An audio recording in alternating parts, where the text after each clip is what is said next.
혹시 손톱에 세로줄이 뚜렷하게 보이시나요? 그냥 노화라고 생각하셨다면 큰 오산입니다.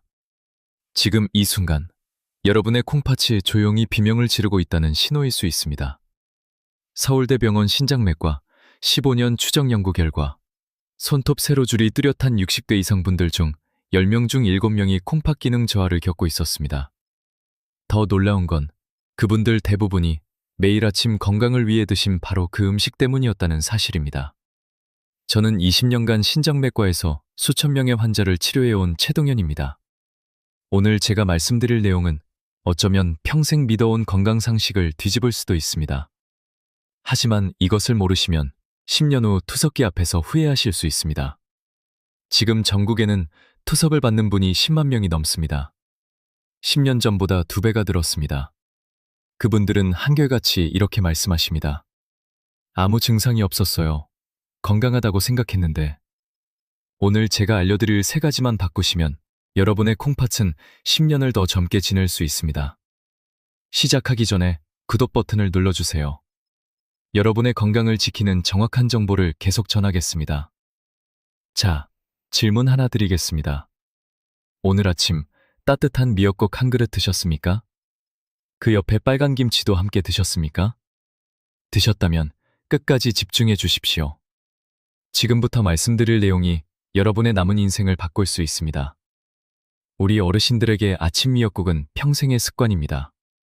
어머니께서 차려주시던 그 밥상, 지금 우리가 가족을 위해 차리는 그 밥상입니다. 뜨끈한 미역국에 하얀 쌀밥밭 한 공기, 빨간 김치 한 접시, 짭조름한 자반 한 토막. 정겨운 한국의 아침 풍경입니다. 그런데 말입니다. 바로 이 익숙함이 콩팥을 조용히 무너뜨리는 가장 무서운 함정입니다. 왜 그런지 지금부터 하나씩 풀어드리겠습니다. 먼저 첫 번째입니다. 미역국 옆에 늘 함께 오르는 그 반찬들이 문제입니다. 김치, 자반, 장조림. 이것들의 공통점이 뭘까요? 바로 나트륨입니다. 대한신장학회 2023년 발표 자료를 보면 나트륨 섭취는 만성 콩팥병을 악화시키는 위험 요인 1위입니다. 특히 우리 60대 이상에서 가장 뚜렷하게 나타납니다. 젊고 건강한 콩팥은 나트륨을 소변으로 걸러낼 힘이 충분합니다. 그런데 60 넘으면서 콩팥 기능은 해마다 조금씩 떨어집니다. 힘이 빠진 콩팥은 밀려드는 나트륨을 다 처리하지 못합니다. 혈액 속에 나트륨이 쌓입니다. 그러면 어떻게 될까요? 혈압이 오릅니다. 콩팥으로 가는 혈관 압력이 높아집니다. 이 압력이 매일 반복되면 콩팥의 아주 가느다란 모세혈관들이 상처를 입기 시작합니다. 마치 낡은 호스의 수압을 너무 높이면 안쪽이 터지는 것과 같습니다. 여기 실제 환자분 이야기를 들려드리겠습니다. 부산에 사시는 72세 전직 공무원 이모님입니다. 평생 건강하게 사셨습니다. 매일 아침 미역국을 드셨고 직접 담근 김치와 간장 졸인 자반을 빠뜨리지 않으셨습니다. 어느 날 허리와 옆구리에 참기 어려운 통증이 찾아왔습니다. 병원에서 검사해보니 양쪽 콩팥에 결석이 여러 개 박혀 있었습니다. 혈압은 185까지 올라 있었습니다. 이모님은 제게 이렇게 말씀하셨습니다. 평생 몸에 좋은 것만 먹으려 했는데 어디서 잘못된 건지 모르겠어요. 가슴이 너무 아팠습니다. 잘못하신 게 없습니다. 다만 몰랐을 뿐입니다. 그런데 여러분, 더 심각한 문제가 있습니다. 김치와 된장, 간장 같은 발효식품에는 나트륨뿐 아니라 인 성분도 많이 들어 있습니다. 이 인이 미역 속 칼슘을 만나면 어떻게 될까요? 서로 엉겨붙어 인산칼슘이라는 작은 결정체를 만듭니다. 젊은 콩팥은 이것을 소변으로 밀어낼 힘이 있습니다. 하지만 힘 빠진 콩팥은 이 결정체를 밖으로 못 내보내고 신장 안에 조금씩 쌓아둡니다. 시간이 지나면 콩팥 결석이 됩니다. 결국 건강을 위해 먹은 미역국의 칼슘이 오히려 콩팥 안에 돌을 키우는 꼴입니다. 콩팥이라는 정수기 필터 앞에 모래와 자갈을 동시에 쏟아붓는 것과 같습니다. 그렇다면 어떻게 해야 할까요? 방법은 간단합니다. 오늘부터 미역국을 드실 때 짠! 김치와 절임 반찬을 곁들이는 횟수를 절반으로 줄여주세요. 대신 간을 하지 않은 두부 한 조각이나 살짝 데친 애호박을 곁들이시면 됩니다.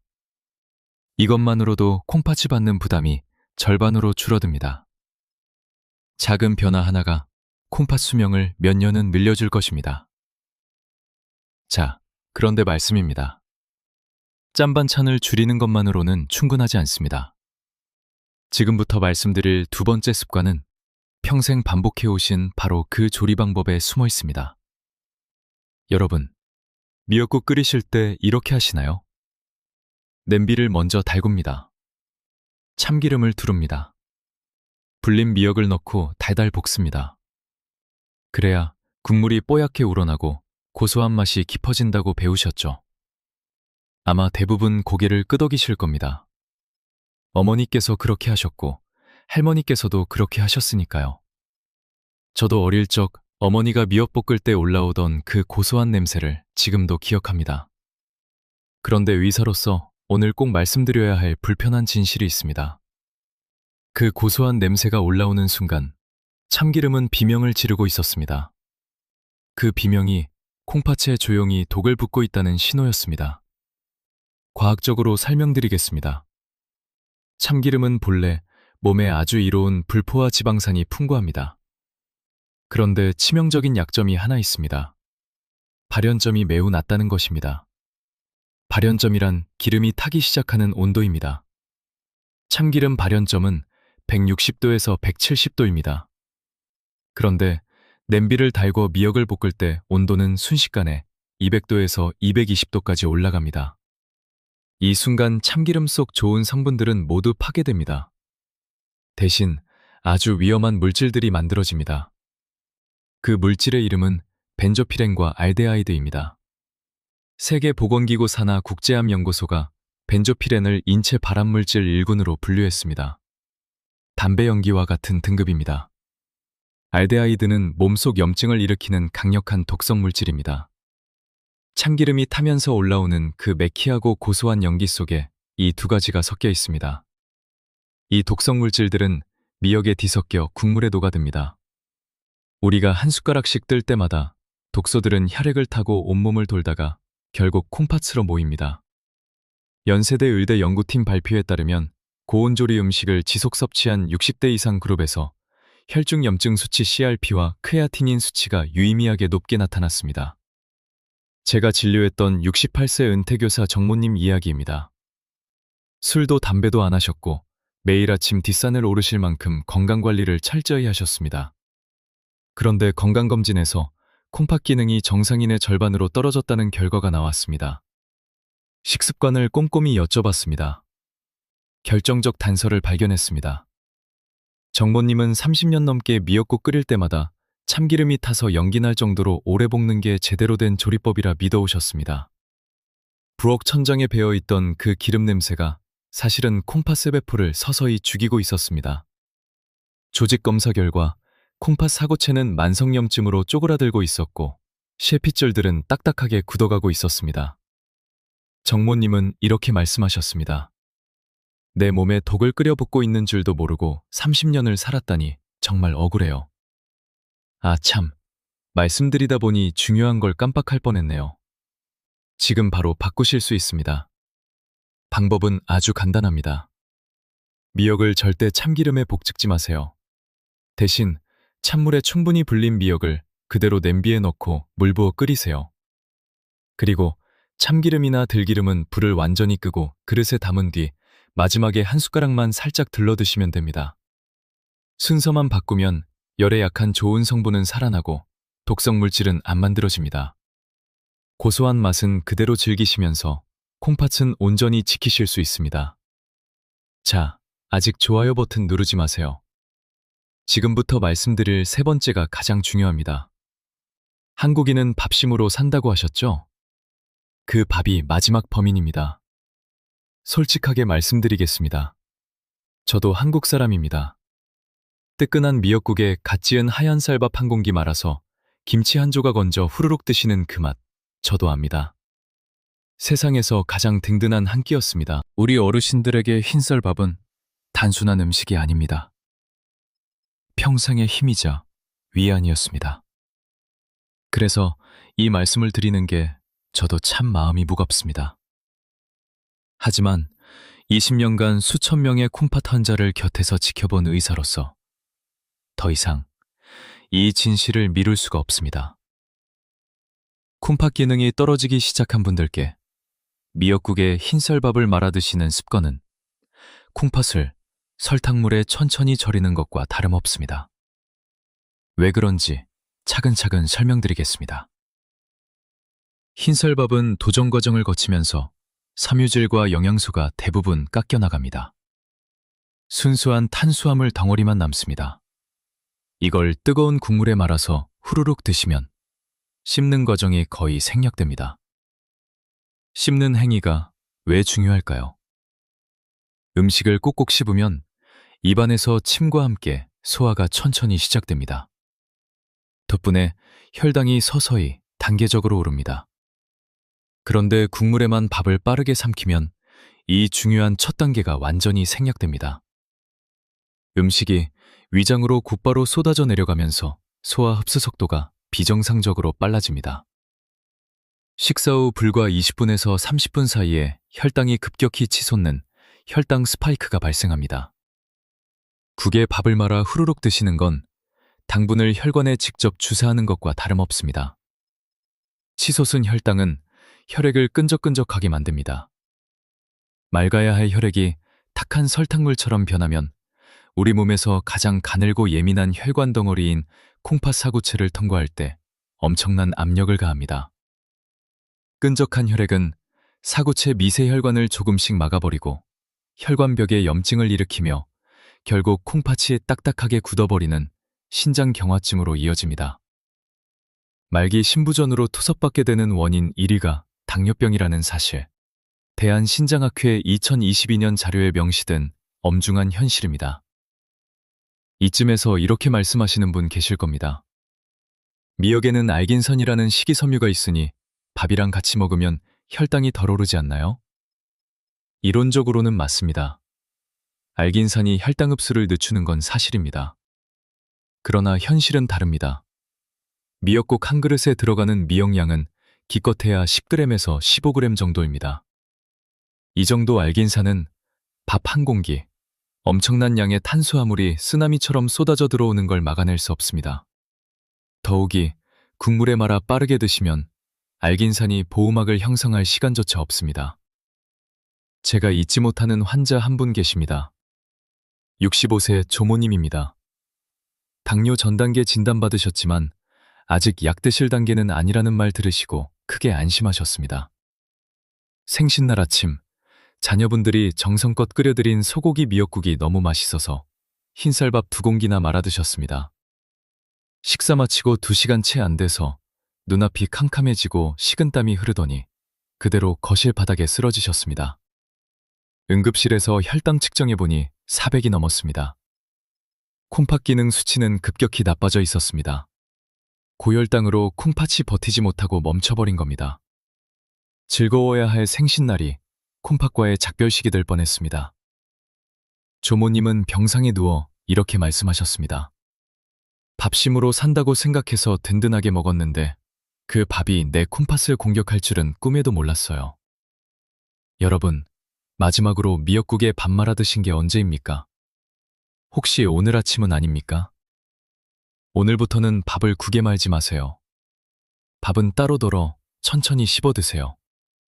이것만 바꿔도 콩팥이 받는 충격이 크게 줄어듭니다. 자, 이제 여러분 마음속에 이런 질문이 떠오르실 겁니다. 그럼 도대체 어떻게 먹으란 말이냐? 짠 반찬도 줄이고 참기름도 볶지 말고 밥도 말지 말라니. 답답하고 억울한 마음 드시는 거 충분히 이해합니다. 지금부터 그 답을 드리겠습니다. 여러분, 솔직히 말씀해 주세요. 지금 이 순간 억울하고 답답한 마음 드십니까? 평생 건강 위해 정성껏 차려온 밥상인데 그게 잘못됐다는 말 들으니 허탈하고 화가 나시는 것도 당연합니다. 저도 그 마음 충분히 압니다. 그러나 한 가지만 기억해 주세요. 미역은 죄가 없습니다. 미역은 거친 바다가 우리에게 내어준 최고의 선물입니다. 문제는 미역 자체가 아니라 수십 년 동안 아무도 의심하지 않고 반복해온 조합과 순서였습니다. 그 껍질만 벗겨내면 미역은 여전히 콩팥을 지키는 가장 든든한 방패가 됩니다. 나쁜 습관을 끊는 건 미역을 포기하는 게 아닙니다. 미역을 제대로 살려내는 겁니다. 지금부터 제가 알려드리는 방법대로만 하시면 오늘 이후 식탁은 완전히 새로운 치유의 공간으로 바뀔 겁니다. 먼저 한 가지 중요한 사실을 말씀드려야 합니다. 미역 속에는 칼륨이라는 미네랄이 들어 있습니다. 건강한 분들에게 칼륨은 혈압을 낮추고 나트륨을 밖으로 내보내는 고마운 성분입니다. 그런데 콩팥 기능이 30% 아래로 떨어진 분들에게 칼륨은 전혀 다른 얼굴을 합니다. 힘 빠진 콩팥은 혈액 속 칼륨을 소변으로 못 내보내고 몸 안에 그대로 쌓아둡니다. 혈액 속 칼륨 농도가 높아지면 손발이 저리고 근육 힘이 빠지다가 심한 경우 심장이 불규칙하게 뛰는 부정맥으로 이어집니다. 자다가 심장이 갑자기 멈추는 응급 상황까지 갈 수 있다는 게 의학계 경고입니다. 그렇다면 콩팥이 약한 분들은 미역을 아예 드시면 안 되는 걸까요? 아닙니다. 드실 수 있습니다. 단, 반드시 전처리 과정을 거쳐야 합니다. 서울 아산병원 신장식이요법 지침에 따르면 아래 방법을 따랐을 때 미역 속 칼륨 성분을 90% 이상 제거할 수 있습니다. 첫 번째 단계입니다. 마른 미역을 미지근한 물에 20분에서 30분 이상 충분히 담가두세요. 칼륨은 물에 잘 녹는 수용성 물질이라 물에 담가두는 것만으로도 상당량이 빠져나옵니다. 중간에 물을 두세 번 갈아주시면 효과가 훨씬 좋습니다. 두 번째 단계입니다. 불린 미역을 팔팔 끓는 물에 넣고 1분 정도 살짝 데쳐주세요. 이 과정을 거치면 미역 조직 깊숙이 남아있던 칼륨까지 효과적으로 제거할 수 있습니다. 시금치나 브로콜리 데쳐서 드시는 것과 같은 원리입니다. 세 번째 단계입니다. 가장 중요합니다. 미역 불리거나 데친 그 물은 절대 드시지 마세요. 그 물에는 미역에서 빠져나온 칼륨과 각종 노폐물이 녹아 있습니다. 아깝다고 그 물로 국 끓이시면 콩팥에 독약 붙는 것과 같습니다. 반드시 미역 건더기만 건져서 찬물에 두세 번 헹군 뒤 꽉 짜서 준비하세요. 이 세 단계를 거친 미역은 칼륨은 빠져나가고 혈관 청소부 역할하는 알긴산과 후코이단 성분은 그대로 살아있습니다. 위험한 칼이 칼집 속에 안전하게 봉인된 겁니다. 이 방법 오늘 바로 실천하실 수 있으시겠습니까? 그런데 여기서 끝이 아닙니다.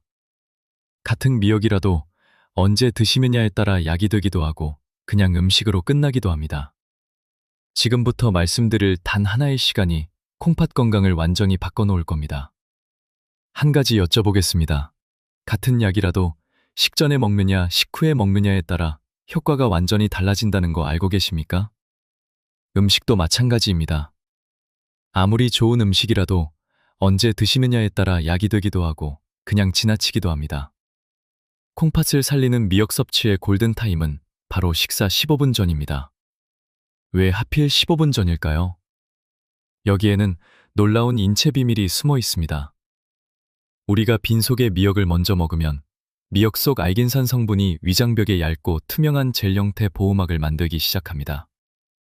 이 천연 보호막이 완성되는 데 걸리는 시간이 바로 15분입니다. 이 보호막이 자리 잡은 상태에서 밥과 반찬이 들어오면 음식 속 당분과 지방이 위벽에 바로 흡수되지 못하고 알긴산 젤에 부드럽게 갇힙니다. 알긴산이 이 물질들을 천천히 감싸 안고 소장으로 이동시킵니다.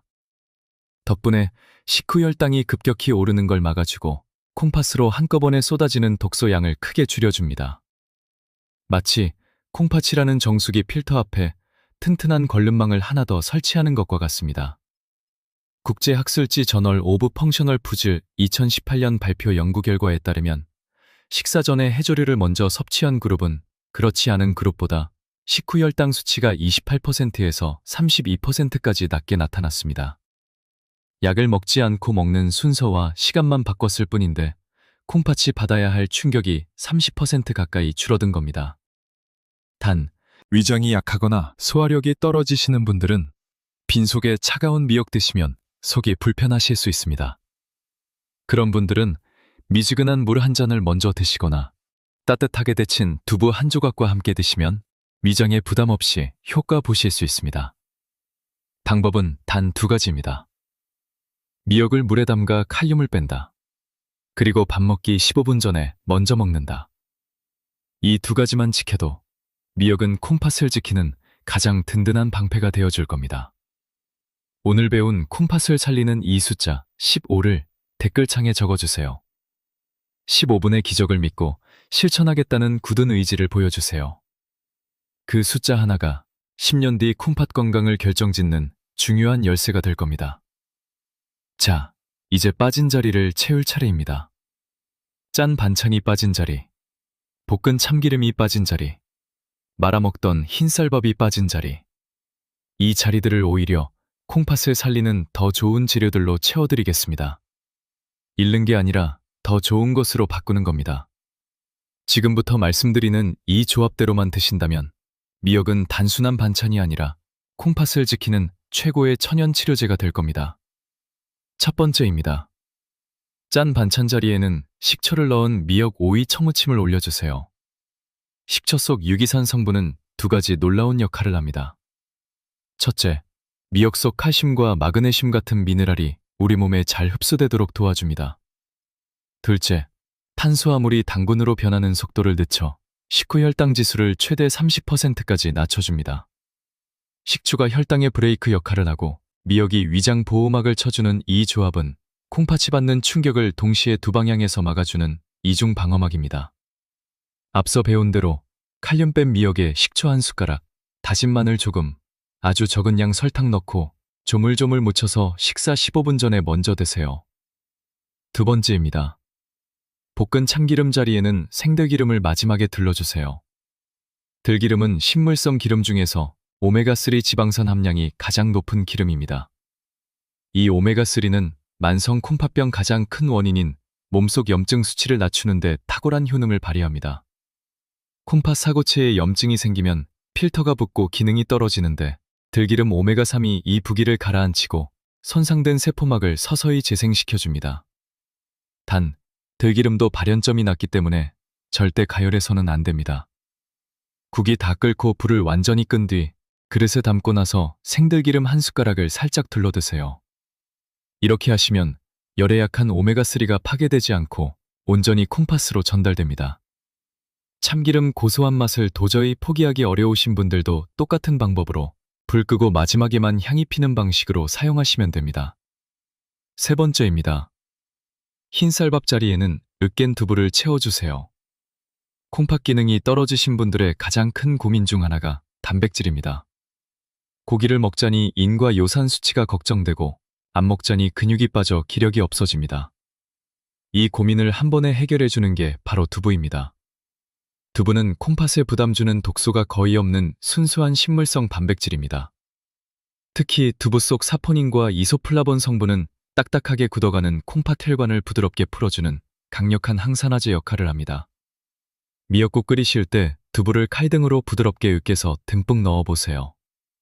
미역 알긴산이 노폐물을 흡착하고 두부 깨끗한 단백질이 손상된 세포를 조금씩 복구하는 완벽한 이중주가 시작됩니다. 으깬 두부는 식감이 몽글몽글해서 마치 밥 드시는 것 같은 포만감을 줘서 흰쌀밥 생각이 자연스럽게 사라지게 됩니다. 네 번째입니다. 국물 맛내는 자리에는 마늘과 양파를 넣어주세요. 마늘 특유의 알싸한 맛내는 알리신 성분은 콩팥 혈관 속에 끼어있는 끈적한 찌꺼기와 염증 덩어리를 녹여 배출하는 강력한 혈관 청소부입니다. 양파의 풍부한 케르세틴 성분은 딱딱하게 굳어가는 콩팥 모세혈관을 부드럽게 풀어주어 혈액순환을 돕고 혈압을 낮추는 데 탁월한 효과를 발휘합니다. 이 2가지를 듬뿍 넣으시면 국물 맛은 깊어지고 콩팥은 든든해집니다. 제가 이토록 확신을 가지고 말씀드리는 이유가 있습니다. 바로 제 친척인 72세 조모님 덕분입니다. 작년 초 조모님은 담당 의사로부터 크레아티닌 수치가 위험 수준에 달해 투석을 준비해야 할 수도 있다는 청천벽력 같은 통보를 받으셨습니다. 삶의 의욕을 잃으시고 식사도 거부하시던 조모님께 저는 간곡하게 부탁드렸습니다. 딱 6개월만 제가 알려드리는 대로 해보자고요. 그날부터 조모님은 흰쌀밥 대신 으깬두부를 주식으로 드셨고, 식사 15분 전에는 반드시 식초 넣은 미역 오이 초무침을 드셨습니다. 국에는 마늘과 양파를 듬뿍 넣고 불 끄고 나서 생들기름을 한 숟가락 들렀습니다. 한 달이 지나자 몸에 붓기가 빠지기 시작했고, 두 달이 지나자 소변 거품이 사라졌습니다. 그리고 6달 뒤 조모님은 진료실에서 제 손을 잡고 어린아이처럼 우셨습니다. 크레아티닌 수치가 안정권으로 돌아왔고 당장 투석하지 않아도 된다는 판정을 받으셨기 때문입니다. 고가의 약이나 복잡한 시술 없어도 매일 먹는 식재료 조합만 바꿔도 죽어가던 콩팥은 다시 숨을 쉴 수 있습니다. 이제 식탁에는 4가지 황금조합이 자리 잡았습니다. 식초, 오이, 초무침, 생들기름, 으깬 두부, 그리고 마늘과 양파. 이 조합이 매일 콩팥 곁에서 든든한 지원군이 되어줄 겁니다. 자, 이제 영상을 보시면서 떠오르는 얼굴이 있으십니까? 콩팥 걱정으로 밤잠 못 이루는 분, 투석을 앞두고 두려움에 떨고 있는 분, 혹은 아무 증상이 없어서 오히려 더 모르고 지내는 소중한 가족, 그 얼굴이 떠오르신다면 지금 조용히 이 영상을 공유해주세요. 여러분의 공유 한 번이 그분의 남은 인생을 바꿀 수 있습니다. 오늘 우리가 함께 배운 것을 정리해드리겠습니다. 멀리 하셔야 할 3가지입니다. 짠 김치와 절임 반찬을 미역국과 함께 드시는 습관, 참기름을 고온에서 볶는 조리법, 그리고 흰쌀밥을 국에 말아 빠르게 드시는 습관입니다. 실천하셔야 할 4가지입니다. 미역을 물에 담가 칼륨을 뺀 뒤 데쳐서 준비하는 전처리법, 식사 15분 전에 먼저 드시는 골든타임, 식초와 으깬두부와 마늘과 양파로 채우는 황금조합, 그리고 불을 끄고 나서 생들기름 한 숟가락을 마지막에 두르는 것입니다. 콩팥은 침묵의 장기입니다. 아프다고 말하지 않습니다. 힘들다고 신호를 보내지 않습니다. 그렇기에 콩팥이 비명을 지르기 전에 우리가 먼저 손을 내밀어야 합니다. 오늘 이 영상을 끝까지 보신 것 자체가 이미 그 첫 번째 손길입니다. 우리 손주들과 오래오래 건강하게 지내고 싶으시죠? 자식들에게 짐이 되지 않고 당당하게 살고 싶으시죠? 그렇다면 오늘 배운 내용을 반드시 실천해 주세요. 댓글창에 건강이라는 2글자를 남겨주세요. 우리가 서로 남기는 그 건강이라는 단어가 보이지 않는 힘이 되어 서로의 콩팥을 지켜줄 겁니다. 저 최동현도 여러분 댓글 하나하나 읽겠습니다. 도움이 되셨다면 좋아요와 구독으로 응원해주세요. 더 많은 분들께 이 소중한 정보가 전달될 수 있도록 공유도 부탁드립니다. 우리 모두 함께 건강해집시다. 여러분과 가족 모두 늘 강건하시고 하루하루가 활력으로 가득하시기를 진심으로 기도합니다. 감사합니다.